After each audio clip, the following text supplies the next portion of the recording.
확 바뀌어요, 생각이. 이 문제 이렇게 나온다는 거죠. 그래서 이 부분은 절대로 그냥 안일하게 그냥 그때 가서 하면 되겠지. 이런 정도로 절대로 해결책이 될 수 없다는 것을 아셔야 될 거고, 앞으로 통합사회나 통합과학을 준비할 때도 그냥 뭐 1학년 때 나오는 쉬운 문제 나오겠지 라고 생각하거나, 아니면 나는 그럼에도 불구하고 뭐 깊이까지 공부할 생각은 없어 라고 생각하시는 분이 행여라도 계시면 앞으로는 더 큰 낭패를 보실 수도 있다. 수능 시험에서 2005년도부터 사회하고 과학을 나누었고, 그때부터 각각 시험을 다르게 본 거죠. 10년이래. 20년 됐네요. 20년. 2005년부터 2028년 정도가 되니까 한 거의 20년 넘게 우리 학생들은 문과 학생들은 사회과 과목, 이과 학생들은 과학 과목 이렇게 공부를 해왔다는 거죠. 지난 20년 넘게요. 그리고 선택 과목으로는 그 중에 몇 개만 골라서 시험을 보는 거였지 전체 과목을 다 시험 보는 게 아니었단 말이죠. 굉장히 큰 변화입니다. 그러니까 옛날에는 뭐 탐구 과목의 핵심이라고 하는 뭐 사회문화, 윤리, 그다음에 경제, 법정치 이런 주제를 그 중에 내가 관심 있거나 잘할 수 있는 것만 2개, 3개 정도로 골라서 시험 볼 수 있었는데, 이제부터는 탐구 과목 내에서는 선택이 없다. 모두 다 봐야 된다. 따라서 공부량 자체는 조금 깊이는 얕아졌지만 넓이가 좀 넓어진다. 이런 관점으로 사회랑 과학을 볼 필요가 있다. 다음은 주장한 고대 동양사상가요. 그러면은 교과서, 윤리와 사상 교과서에서 나오는 동양사상가가 그렇게 많지가 않거든요. 그런데 그가 긍정의 대답을 할 질문으로 가장 적절한 것, 돈은, 야 이제 끝났다, 그죠? 돈은 나왔잖아요. 흘러넘쳐 왼쪽으로 오른쪽으로 이르지 아니하는 곳이 없다. 모든 곳으로 흐른다. 만물이 도에 의지하여 생겨나지만 돈은 말이 없고, 공적이 이루어져도 그 공적이 자기에게 있다고 말하지 않는다. 또한 돈은 만물이 생기게 하지만 자기 소유로 삼지 않고 만물을 거느리는 주인이 되게 하려 하지 않는다. 자, 즉 돈은 모든 것으로 흐르고 모든 것을 자신의 것으로 소유하려 하지 않는다라는 말입니다. 자, 그러면 5가지 질문이 있는데요. 그 질문들 중에 이 말을 한 선생님이 무슨 자일 것 같잖아요. 그죠? 그분이 맞다라고 얘기할 질문이 뭘지를 골라보는 겁니다. 근데 아까 거 2점이었습니다. 근데 지금 거 3점이에요. 좀 더 어렵습니다. 1번, 돈은 만물의 화육에 개입하면서 세상을 주재하는가? 딱 뭐가 궁금하겠어요? 화육이 뭘까? 어렵네. 자, 2번, 돈은 하늘과 땅보다 먼저 존재한 자연 운행의 원리인가? 하늘과 땅보다 도가 먼저 있었던 것인가? 3번, 돈은 체득하기 위해서 공적과 명예를 추구해야 하는가? 4번, 도 자체는 사물이므로 인간의 언어로 규정될 수 있는가? 5번, 도가 인간을 넓히는 것이 아니라 인간이 도를 넓히는 것인가? 자, 우리가 보통 이런 문제를 풀 때 크게 2가지 능력이 필요하다고 봅니다. 첫 번째는 독해 능력이에요. 글 내용을 그냥 읽고 이해하면 별다른 배경 지식이 없어도 문제를 풀 수 있어야 됩니다. 물론 이 배경 지식이라고 하는 건 우리 일반적인 용어나 어휘들도 포함이 되기 때문에 그것이 없어도 될 정도로 쉬운 문제는 사실 별로 잘 없기는 한데요. 즉 쉬운 수준의 배경 지식만으로도 충분히 풀 수 있는 독해력 위주의 문제가 있을 수 있고요. 아니면 조금 어려운 난이도로 이 배경 지식, 예를 들면 제가 볼 때 만물의 화육? 한자어가 어려워서 그런지, 아니면 저것이 특정한 용어나 윤리와 사상에서 사용되는 어떤 지칭하는 내용이 있는지 자체가 좀 아리까리해. 이런 거는 이제 아주 구체적이고 뚜렷한 배경 지식이 있고 없고에 따라서 내용이 좀 달라질 수 있겠죠. 따라서 이 사상가의 전체적인 이해를 갖고 있다면 독해력으로 풀 수 있는 경우가 있고, 그럼에도 불구하고 어떤 개념이나 용어는 특수하게 모르면 못 푸는 문제가 존재할 수 있습니다. 제 시문을 주장한 사상가는 노자였습니다. 노자는 돈은 만물의 근원이라고 얘기를 했죠. 우리 이런 걸 이제 다 안다고 느끼시잖아요. 그런데 생각보다 그렇지 않을 수 있습니다. 왜요? 이거 윤리와 사상이라니까요. 윤리와 사상을 안 배우거나 나는 아예 앞으로 안 할 거야 이렇게 생각하는 친구는 저 얘기를 봐도 저게 노자인지 아닌지 잘 모를 수도 있다는 얘기예요. 설마 그러실죠? 아니요, 설마가 아니라니까요. 돈은 만물보다 먼저 존재한 자연 운행의 원리다. 그래서 아마 화육이 무엇인지 아주 정확하게 잘 몰랐어도, 혹은 그 용어나 뜻이 무슨 단어인지 잘 몰라도 문제를 풀 수 있었을 것도 같아요. 1번, 노자는 도는 무의이기 때문에 만물의 화육에 개입하면서 세상을 주재하지는 않는다. 만물의 화육이란 결국에는 만물이 구체화된 모습을 뜻합니다. 우리 육체, 육신 이렇게 얘기하잖아요. 따라서 만물이 생겨난 모습이나 형태를 구체적으로 정하는 건 아니었다는 말이었어요. 그 다음에 공적 명예 이런 거는 사실은 뭐 직접 저건 약간 오해가 될 수 있는 부분이죠. 아무래도 저런 걸 중요하게 생각했던 거는 뭐 입신양명을 중요했던 좀 육아 사상에 좀 가까울 수는 있겠죠. 뭐 도교나 아니면은 이런 노장 사상은 아니었겠죠. 4번 노자는 도자체는 사물이 아니면 언어로 표현할 수 없고 이름 지을 수도 없는 것이라고 봤기 때문에 언어로 규정될 수 없다라고 봤겠죠. 노자는 만물의 근원이자 변화의 법칙인 도는 인간이 인위적으로 넓힐 수 있는 것은 아니라고 보았다라는 점에서 틀린 부분이 무엇인지는 공부하신 지 좀 오래되셨어도 상식적으로 이 정도 문제까지도 잘 맞히셨을 것 같습니다. 그러면은 굉장하신 거예요. 율리아 사상에서 지금 3점짜리 조금 어려운 문제까지도 맞추신 겁니다. 자, 그런데 문제는 우리 친구들이 요 정도 지점까지는, 자 보세요. 지금 제가 여기에서 봤을 때 사회과 탐구 과목에도 지금 저희가 살펴본 부분이 여기인 거예요. 율리아 사상. 생활과 윤리라는 것보다 더 어려워요. 그러니까 물론 이제 어려운 이유가 좀 달라요. 생활과 윤리는 헷갈려서 어렵고 윤리와 사상은 좀 어려운, 좀 추상적인 이 윤리 사상에 대한 얘기가 직접 나와서 좀 어려운데 윤리 사상 부분을 푸신 거예요. 그런데 통합사회란 건 그거보다 좀 쉬울 거잖아요. 그러니까 윤리와 사상도 내가 엄마인 나도 맞추는데 우리 애들은 다 맞출 수 있지 않을까, 이렇게 생각이 드실 수 있다는 겁니다. 이것도 작년 수능 문제입니다. 작년 수능 문제예요. 한비자는 중국 전국시대의 한비자가 제시한 사상이 담긴 저작이다. 여러 나라가 패권을 다루던 혼란기를 맞아 엄격한 법치를 통해 부국강벽을 꾀한 한비자는, 자, 한비자와 한비자의 저작인 그의 사상과 이 내용에 대한 정리를 해준 거죠. 근데 한비자는 노자에 대한 해석을 통해서 자신의 법치를 뒷받침했고, 법치 사상을, 그러니까 법치와 지금 노장 사상 얘기가 나오는 거죠.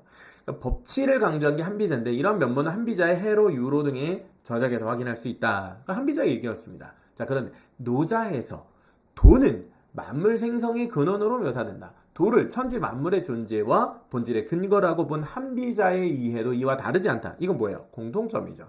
한비자와 노자는 서로 주장한 바는 달랐지만 공통점도 가지고 있었대요. 그건 뭐냐면 바로 도를 중심으로 바라봤다는 점이에요. 자, 이런 점에서 우리 아이들이 헷갈릴 수 있는 지점이 나와요. 도가 나왔다. 그러면 도는 누가 강조한 거야? 노자 아니야? 근데 여기서 보세요. 한비자가 그걸 가르쳤대요. 한비자도 그걸 중요시했대요. 그러니까 여기서 우리가 개념을 단순하게 공부한 것과 개념을 제대로 공부한 것의 차이가 나타납니다. 한비자의 사상 가운데에는 도라는 개념이 등장하는데 그것까지는 어쩌면 노자와 같을 수 있는 거예요. 근데 우리가 좀 이제 진짜 단순 공식처럼 해서 도가 나오면 노자잖아, 이렇게 이제 이해하게 되면 이런 한비자의 세상을 오해할 수 있겠죠. 자, 그는 자연과 인간사회의 모든 현상은 도의 영향을 받지 않을 수 없다고 보고 인간사회의 일은 도에 따라 제대로 행했는가 여부가 그 성패가 드러나는 것이라고 이해했다. 자, 다시 정리해봅니다. 노자의 사상에 대한 배경 지식이 굉장히 중요하고 그 내용이 뭐 율리아 사상이라는 교과서를 사회탐구를 선택한 친구들은 많이 배운다. 그런데 지금 보신 문제를 보니까 한비자 얘기가 나오는데 한비자에 대한 사상에 대한 제법 깊이 있게 좀 이해를 해야 되는데 그게 아까처럼 딱딱 떨어지는 객관식 문제가 아니라 길게 글로 보니까 더 어려운 것 같아. 까다로운 것 같아. 노자랑 한비자의 공통점을 얘기하네? 이런 식으로 이제 제시를 보셨다는 거죠. 자, 그런데 조금 더 볼까요? 이 문제는 제시문이 2개짜리 문제입니다. 그만큼 어렵겠죠. 유학자들은 도를 인간 삶의 올바른 길을 의미하는 것이라고 보았다. 송나라 이후 유학자들은 이러한 유학의 도를 기반으로 현상세계 너머의 근원으로서 도가의 도에 주목하여 노자 주석을 전개했다. 노자의 주석을 달기 시작했대요. 주석이 뭘까요? 우리 애들이 주석이 뭔지 잘 몰라요. 원전에 다는 각주 같은 거죠. 그래서 해석하는 추가적인 글을 의미합니다. 혼란기를 거친 송나라 초기에 중앙 집권화가 추진된 이후 정치적 갈등이 드러나면서 개혁 분위기가 조성됐다. 이러한 분위기 하에서 유학자예요. 유학자. 자, 보세요.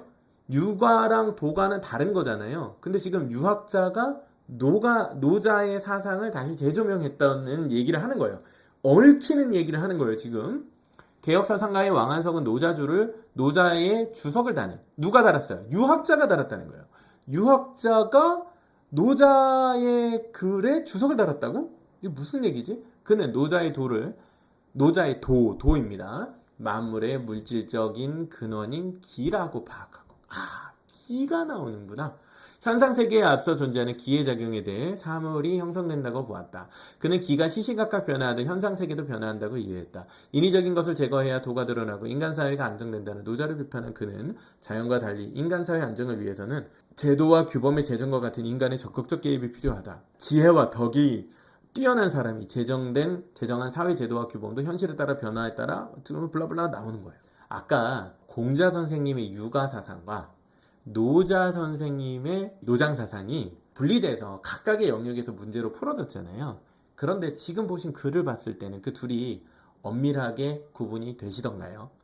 자, 지금 보시는 글 속에서는 역사라고 하는 하나의 시간의 축이 등장하게 됩니다. 즉, 사상별로 떼어서 공부를 하면 그것들은 마치 따로 떨어져 있는 것처럼 이해가 되는데 실제 우리 삶은 그렇지 않고 그것들이 연결되거든요. 예를 들면 정치적으로 어려워. 나라가 좀 힘든 때야. 그랬더니 유학자들이 노장 사상을 받아들여서 그것을 재해석하거나 다시금 이해함으로써 아이디어를 새롭게 했다. 그러니까 이기이원론 같은 아마 그런 얘기가 나오는 배경이겠죠. 자, 그런 이야기로 육아와 도가 혹은 노장 사상이 혹은 앞에서 본 것처럼 한비자와 법치와 노장 사상은 그럼 여러 사상에 영향을 준 거겠네요. 관계가 얽히기 시작합니다. 복잡해지죠?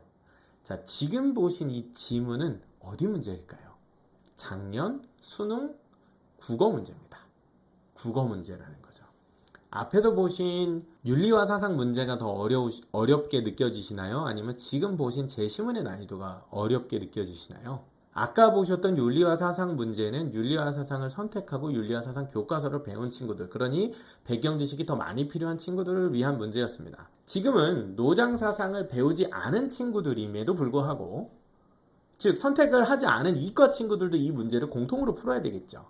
지금 보신 이 제시문은 국어 제시문입니다. 국어. 비문학이라고 하는 작년 화작, 엄매 어떤 것을 선택했든 상관없이 공통으로 풀어야 되는 수능 국어 비문학에 출제되는 제시문이었습니다. 어떤 게 어렵나요? 맞습니다. 압도적으로 지금 보시는 제시문이 어려운 겁니다. 자, 그러면 이렇게 제가 질문을 드려볼게요. 공통사회라는 과목이 탐구 선택 과목의 난이도를 반영하지 않았다 한들 그 안에 담겨있는 내용이 융합적으로 등장했을 때 그 난이도가 과연 윤리와 사상보다 단순히 쉽다고 단정 지을 수 있을까요? 혹은 아예 탐구 과목 배제하고 놓고 본다 하더라도 이과를 선택해서 이런 윤리와 사상 주제를 전혀 모르는 친구들이라고 전제했을 경우 그 친구들이 국어 제시문을 보고 맞닥뜨려야 되는 이 내용을 보셨을 때 유가, 도가, 법가의 사상 이해하는 게 글을 읽는 데 도움을 줄까요? 안 줄까요? 당연히 주겠죠. 반대로 국어 과목에서 이러한 배경 지식을 전제한 제시문들이 등장할까요? 안 할까요? 당연히 등장하겠죠. 자, 이 부분입니다. 이 부분을 제대로 이해하고 있을 때, 즉 수능 시험의 특징을 제대로 이해하고 있을 때 우리가 이런 오해를 안 할 수 있는 거예요. 근데 만약에 이 문제의식을 우리가 제대로 깨닫지 못하면요, 그냥 쉬운 건 줄 알아요. 왜? 교과서가 쉬우니까 라고 생각하게 되는 겁니다. 또 탐구는 사회탐구 문제지 그게 국어 과목 문제 풀 때의 영향은 없을 거라고 생각할 수도 있어요. 아주 단순하게는. 왜? 시험을 모르니까 그런 겁니다. 근데 시험을 알고 나면 전혀 그렇지가 않은 거죠. 이걸 아이들이 이해를 해야 됩니다. 자, 이 문제의 질문입니다. 국어 문제예요. 이거는 국어예요. 가나에 대한 설명으로 가장 적절한 것은, 가는 한비자의 철학사적 의의를 설명하고 한비자와 노자의 사회적 파급력을 비교하고 있다. 글 전체를 우리 읽지 않았으니까 문제를 안 푸셔도 되고요. 그냥 발문만 볼게요. 선지만. 자, 가는 2번 한비자가 추구한 이상적 사회를 소개하고 그 실현을 위해 노자를 수용한 입장의 한계에 대해 설명하고 있다. 3번 나는 특정 개념을 중심으로 노자에 대한 여러 학자의 견해를 시간의 흐름에 따라 제시하고 있다. 4번 나는 여러 유학자가 노자를 해석하는 의도를 각각 제시하고 그 차이로 인해 발생한 학자 간의 이견을 절충하고 있다. 5번 가와 나는 모두 노자에 대해 다양한 시각에서 제시된 비판이 심화되는 과정을 구체적 사례와 함께 설명하고 있다. 보셔서 아시겠지만 이것은 배경 지식을 묻는 거라기보다도 글의 성격, 글의 내용, 혹은 그것을 전달하는 구조, 혹은 핵심을 잘 이해했는지 독해 능력을 질문하는 내용입니다. 하지만 우리는 알고 있습니다. 이 독해 능력이 우리가 생각하는 어느 정도의 최소한의 배경 지식을 전제로 해서 잘 이해한 학생이 문제를 풀 때와 그 내용이나 용어가 너무 생소한 나머지 하나도 무슨 내용인지 몰라서 이 글을 읽을 수 없는 친구가 어떻게 느낌이 다를지요. 그리고 이 지금 보시는 노자 한비자 질문을 학생들은 국어 1교시 때 먼저 만나게 됩니다. 그렇기 때문에 국어를 읽으면서 탐구 과목의 배경 지식이 부족해 무릎을 치게 되거나 시간을 낭비하게 되는 결과를 맞이하게 되는 거죠. 자, 이 문제의 정답은 이렇습니다. 글의 구조와 전개 방식을 묻는 질문으로서 정답은 3번이었다고 합니다. 노자의 도에 대한 송나라 때의 왕한석, 원나라 때의 오징, 명나라 때의 설혜의 견해를 순차적으로, 원문은 다 그렇다고 합니다. 혹시 궁금하시면 찾아보시면 좋을 거예요. 작년 수능 국어 기출 문제입니다. 도라는 특정 개념을 중심으로 노자에 대한 여러 가지 학자의 견해를 시간의 흐름에 따라 제시한 것. 그렇죠. 요렇게 학습을 해야 되는 거죠. 노자라는 사상을 아는 것도 중요한데 그 사상에 대해서 여러 시대에서 서로 다른 의견을 가졌다라고 하는 그걸 비교해주는 내러티브를 보여주는 장면입니다. 자, 여러분 이게 시험이에요. 이게 시험입니다. 어떠신가요? 제가 잠깐 여기서 살짝 끊고 가려고 하는데요. 어떻게 지금 느끼셨나요? 지금 보면서 탐구에 대해서 탐구 과목, 그러니까 뭐 윤리와 사상이라는 선택 과목, 그 다음에 공통사회라고 하는 1학년 때 과목, 이제 앞으로 바뀌게 될 거죠. 그러니까 특히나 문과 학생의 입장에서 바라봤을 때도 어떤 견해가 있으실 수 있고, 이과 학생에서 바라봤을 때 이거 어떻게 준비해야 될까 이런 느낌도 있으실 겁니다.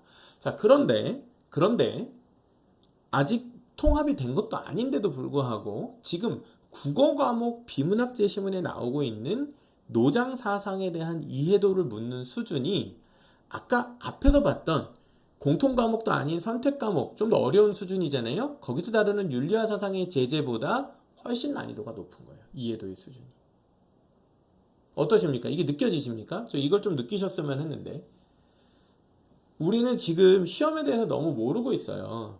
그러니까 뭐 학원에 다니면 진도를 나가주니까 진도를 나가면 시험을 잘 보겠지 이렇게 생각을 하실 수가 있는데, 예를 들면 국어 시험을 봤을 때 고등학교 학생들이 문제에 부딪히는 거는 학교에서 출제되는 그 프린트에 나와 있는 제시문이 문제가 아니라 그거 외워서 시험을 보면 되는데, 프린트에 없는 작품들과 연계하는 문제들이 독해력이 없는 친구들한테 굉장히 곤란하기 때문이고, 지금 보시는 것처럼 심지어는 사회 과목이 아니라 국어 과목에도 고등학교 교육과정 전반에 대한 배경 지식을 전제로 해서 문제가 출제되고, 물론 저 글을 제대로 이해한 친구라기보다는 거기 등장하는 한비자, 노자, 공자, 자, 이상의 내용들을 이해한 친구들이, 물론 똑같은 용어가 아니죠. 좀 낯설죠. 그런 조금 낯선 수준의 용어로 제시문을 읽어내고 이해할 수 있는가. 예, 그리고 내가 개념으로서는 딱딱 이거는 A, 이거는 B 이런 식으로 이해했었지만 이제 그것들이 하나의 글로 이어진 형태를 학습할 수 있는가. 그런데 아까 지금 저랑 같이 살펴봤던 수능 비문학 제시문이 독해력으로 형성이 되는 부분일까요? 그러니까 즉 뭐 예를 들면 책을 많이 읽으면 저 부분이 해소가 된다라고 우리가 단순하게 지금 정의할 수 있는 부분일까요? 책도 어떤 책이냐의 문제겠죠. 만약 어떤 학생이 노자에 대한 이해를 잘 가지고 있어요. 중학생인데. 그럼 그 중학생이 저 수능 국어 비문학 문제나 아니면 아까 보셨던 윤리와 사상 문제 풀 수 있을까요? 없을까요? 풀 수 있죠. 풀 수 있습니다. 올바로 된 지식의 학습 경험을 가지고 있는 친구들은 그 교과 진도를 나가든 안 나가든 그냥 정상적인 과정에서 제시문을 읽고 한글을 읽을 수 있다면 문제를 읽고 답을 맞출 수 있는 거예요. 거기에 필요한 지식은 그렇게 많지가 않습니다. 그럼에도 불구하고 우리 아이들이 지금 보셨던 국어 지문을 굉장히 어려워한다는 거예요. 왜 그럴까요? 너무 오랫동안 손을 놨기 때문에 그렇습니다. 그러니까 너무 안 한 거야. 너무 오랫동안 야 나는 안 해도 돼. 왜? 사회는 나 시험 안 보니까 나 과학만 하면 돼. 국어에서 이렇게 덜컥 나올 줄 알았나? 또 문과로 가는 친구들도 마찬가지예요. 윤리와 사상 나 윤리와 사상 이거 뭐 별로 안 중요할 것 같은데 나 이거 안 해도 될 것 같아. 어려워. 이거 뭐 굳이 알아야 돼. 아니 시험에 나온다. 제가 뭐 인생에 도움된다는 얘기 하는 게 아니고요. 그 시험에 나온다는 얘기를 해주려고 하는 거예요. 국어나 영어 같은 과목은 특히 더더욱 그런데 모든 교과의 범위가 시험 범위라고 봐야 돼요. 확 바뀌어요 생각이. 이 문제 이렇게 나온다는 거죠. 그래서 이 부분은 절대로 그냥 안일하게 그냥 그때 가서 하면 되겠지. 이런 정도로 절대로 해결책이 될 수 없다는 것을 아셔야 될 거고, 앞으로 통합사회나 통합과학을 준비할 때도 그냥 뭐 1학년 때 나오는 쉬운 문제 나오겠지 라고 생각하거나, 아니면 나는 그럼에도 불구하고 뭐 깊이까지 공부할 생각은 없어 라고 생각하시는 분이 행여라도 계시면 앞으로는 더 큰 낭패를 보실 수도 있다. 지금 보시는 국어 제시문뿐만 아니라 통합사회 문제도 수능에도 나오고 내신에도 들어가요. 모두가 다 들어가요. 배제할 수가 없습니다. 따라서 이 부분이 어떻게 우리의 발목을 잡지 모르는데, 막연한 걱정보다는 구체적으로 대비를 명확하게 잘하면 충분히 이런 부분이 어려움이 되는 게 아니라 준비된 친구들한테는 강점이 되는 거죠. 아시겠습니까? 이 부분. 아까 우리가 노자 이야기 했었잖아요. 노자 부분은 여기 들어갈까요? 안 들어갈까요? 안 들어갑니다. 노자는 윤리적인 사상가들의 견해를 소개하는 교과목으로 아까 보셨던 윤리와 사상을 보셔야 나오거든요. 1학년 때 안 배운다는 얘기예요. 그러면 아무래도 통합사회에서는 노자의 사상을 직접 묻는 문제가 아마 나오지는 않을 수도 있습니다. 그런데 그 교과서 내에 다루고 있는 내용이 노장사상 혹은 뭐 도가사상, 공자의 어떤 뭐 인이예지 사상 이런 것과 연관이 과연 없을까요? 특히 이런 주제는 어디와 관련이 있냐면 뭐 인간과 자연의 관계라든지요, 아니면은 행복의 의미, 이런 것들을, 행복을 실천하기 위한 조건, 이런 것들, 동서양이 생각하는 행복의 기준, 아리스토텔레스가 이야기하는 행복, 이런 기준이 등장을 합니다. 그렇기 때문에 여기 나와 있는 어떤 부분에도 사실은 연결될 수 있는 것이 교육과정 내에서의 어떤 배경 지식의 역할이다, 이렇게 볼 수 있겠습니다. 자, 그럼 윤리와 사상이라고 조금 어려운 교과서에서는 이 내용을 어떻게 배울까요? 아까 보신 통합사회, 공통사회는 1학년 교과서고 윤리와 사상이라는 과목은 2학년 또는 3학년 때 배우는 교과서인데, 여기 보시면 큰 파트가 1. 인간과 윤리사상, 2. 동양, 3. 서양, 4. 사회사상인데, 그 중에서 2장에 해당하는 동양의 윤리사상, 그 중에서 여기 이제 보면 무의자연의 원리, 도가사상의 전개, 도가사상의 역할, 뭐 끼케야 20쪽도 되지 않는 요 페이지에 노자의 사상이 담겨 있는 것이었습니다. 자, 뭐 이런 식으로 나와요. 도가사상의 전개, 노자와 장자의 사상, 제자백가의 사상 가운데 유교 사상과 더불어 영향력이 큰 사상 중 하나는 도가다. 교과서만 읽으면 이렇게 풀 수 있는 것이었습니다. 그리고 이 내용을 거꾸로 알고 있어야 국어를 풀기 좋았겠죠. 물론 원론적으로는 이런 거 몰라도 국어 제시문만 읽고 독해력으로 풀 수 있어 라고 얘기했겠지만, 제가 볼 때 이 도가 사상에 대한 기본 특징을 다 이해하고 있는 학생이었다면 아까 보셨던 국어 제시문 문제를 훨씬 쉽게 풀 수 있었을 겁니다. 그 뒤에도 보면 이제 이런 정보가 나와요. 선악이나 미추에 대한 개념, 이것은 그냥 이름을 달리한 것에 대해 불과할 뿐 상대적이다. 그러니까 절대적인 선과 악에 대한 기준이 나눠져 있는 것은 아니다. 그래서 유교에 대한 비판도 나와 있습니다. 여기 뭐가 나와요? 여기 잘 보세요. 노자의 뭐가 나옵니까? 도덕경이 근거로 소개되고 있습니다. 노자의 도덕경. 잘 보세요. 중요합니다. 이따가 제가 말씀드릴 거예요. 노자의 어디 나오는 말이라고요? 도덕경에 나오는 말이라고요. 자, 그러면 다시 공통사회보다 윤리와 사상이 어려운데 지금 기준으로, 그 다음에 국어가 더 어려웠다. 국어를 풀기 위해서 거꾸로 노장 사상을 이해하는 것이 영향을 준다. 그렇기 때문에 선택 과목이 비문학에 영향을 준다. 이걸 이제 제가 말씀을 드렸던 거고, 그거를 지금 교과서 다루는 수준에서 약간 간단하게 정리를 해놓긴 했지만, 결국 노자의 유교 비판 정도에서 설명되어지는 저 페이지, 저게 어디 나온다고요? 노자의 도덕경입니다. 이거 보세요. 이거 보이시나요? 이게 노자의 도덕경입니다. 200쪽 정도밖에 안 됩니다. 노자의 도덕경 한 권 읽으면 공통사회 할 것 없이 윤리와 사상 끝나고, 그 다음에 비문학에 나오는 수준까지 그 정도 텍스트에 심지어는 원문을 읽는 건데, 그럼 이게 질문이 되는 거잖아요. 노자의 도덕경을 왜 읽어야 되냐라고 과거에는 질문을 하셨다면, 지금 보시니까 그냥 저거 읽으면 끝났겠네? 라고 생각이 드시죠?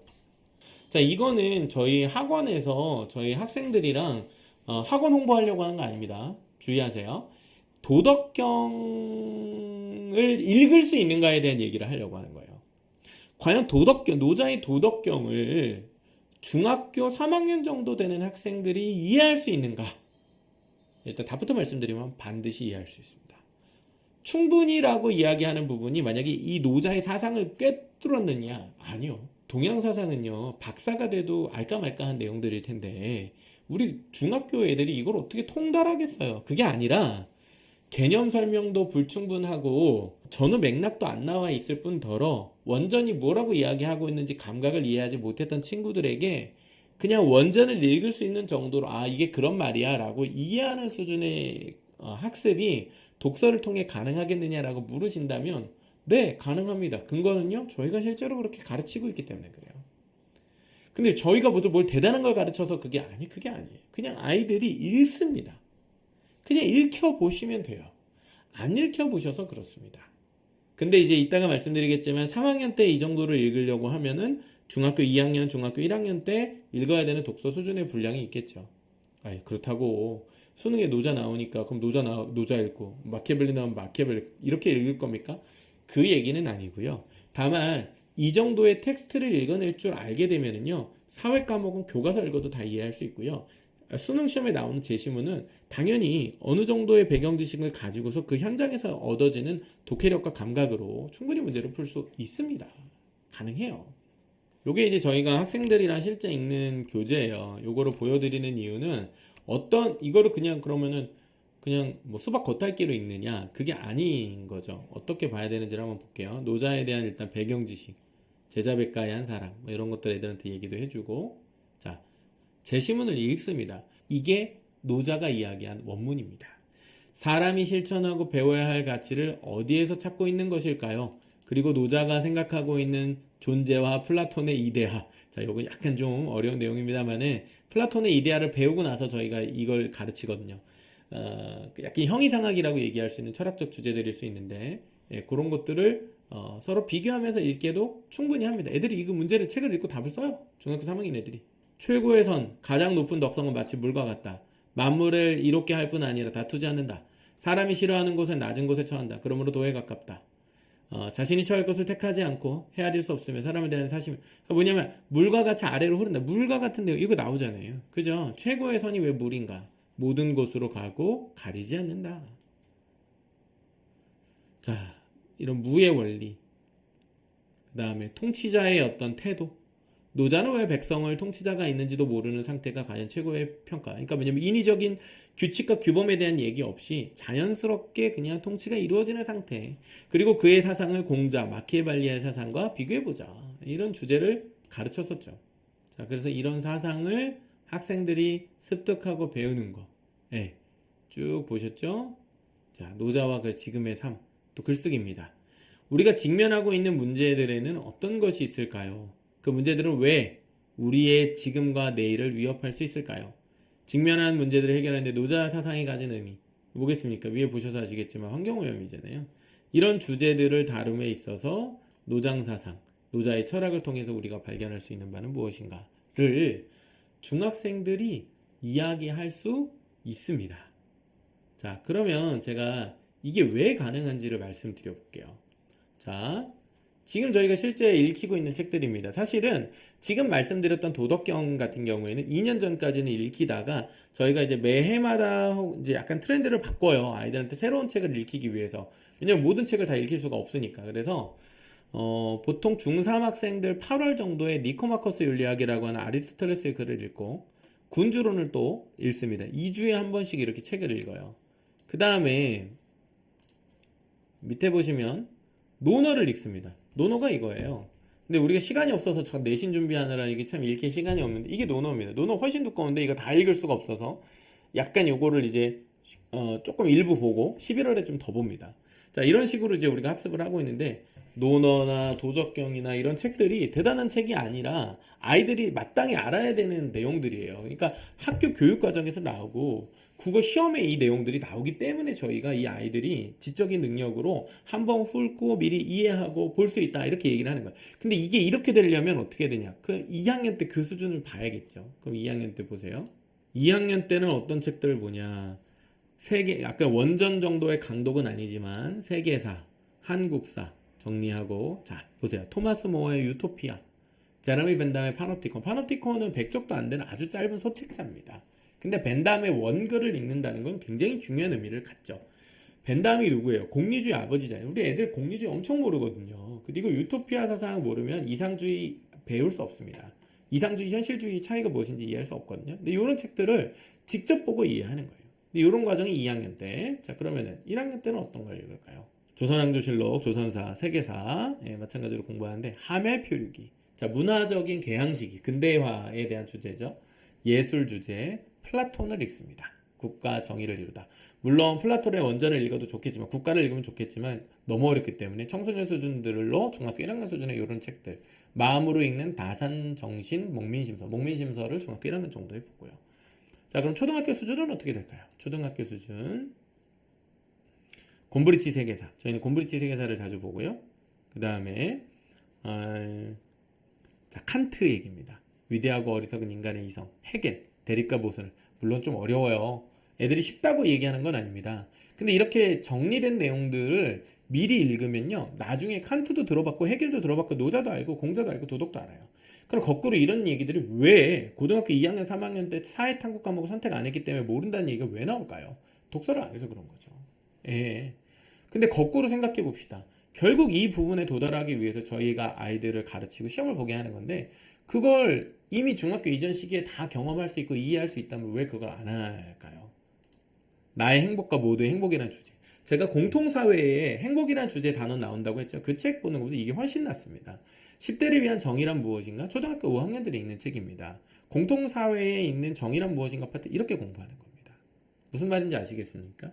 결국 이런 부분에서 근간이 되는 배경 지식을 차곡차곡 쌓아 올린 친구와 그렇지 않은 친구들은 큰 차이를 보이게 되겠죠. 그죠? 제가 이제 그 얘기를 조금 해드리고 싶었습니다.